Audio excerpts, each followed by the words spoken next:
Hello and welcome to Dusk Hobbies. Here standing before us are 3 out of my 4 stone wards. While I have completed them all, I did have to leave one out of this video as it requires a specific base due to its pose. These 3, however, are fine standing on their own, so I figured why not film the end result. Found on page 26 of the Deuslair bestiary, the stone ward is a large-sized construct with a challenge rating of 5. These massive hulks of stone possess high strength and constitution. However, they aren't the best at conversation, and, as one would expect, they're as dumb as rocks. They are part of the Ancient Protectors subclass, meaning that they stand as stalwart guardians, bound by their eternal duty to safeguard nature. These powerful golems are created by the Fey Queen herself, and are animated from the very earth mortals tread upon. They stand eagerly awaiting to serve her. Due to being a golem, like other constructs, they possess the immutable form and magic-resistant properties. This means that their form cannot be changed by spells such as polymorph, and they actually have advantage on saving throws against any spells or magical effects.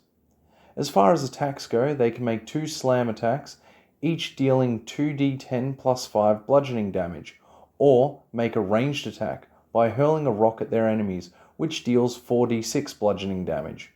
They also have the option of using their Shake the Ground ability to trigger a small shockwave. Everyone caught in the shockwave needs to succeed on a strength saving throw or take 3d6 plus 5 bludgeoning damage and be knocked prone.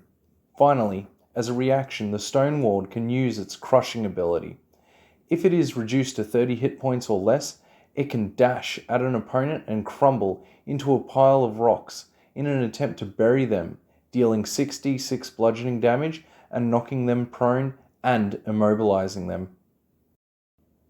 Here is a quick comparison with the WizKids Earth Elemental from the Fang and Talon booster set, as well as the Premium Earth Elemental from the Kingmaker set. I think that when I do use these stone wards, I might have them charge in before dropping the Kingmaker Earth Elemental on my players. They do seem to share a rather similar paint job. That being said though, I do like the more defined sculpt of the stone wards by Dungeon and Lasers when compared to these 2 miniatures. So far, these stone wards have been a blast to both paint and build.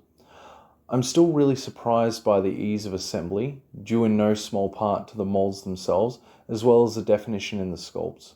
I really enjoy the painting process too, even with my limited ability. On each of these stone wards, I used the following colours. Firstly, I applied dark sea green from Vallejo as the base of the stone body. This was acquired from a friend who recently purchased a paint night kit. Then, from Army Painter's D&D colour line, I used Orc Skin for the light grey dry brush. I used Cobalt Red for the tree roots and the wooden structure found on the top of the miniatures. I then gave that an overbrush of Bugbear Brown. Treant Green and Green Flame were used for the shrubs found scattered around the joints, and finally, Ghostly Blue was applied to the forehead gem, magic core and arcane symbols. The main technique I used for these minis was dry brushing. That orc skin grey against the sea green went on so well.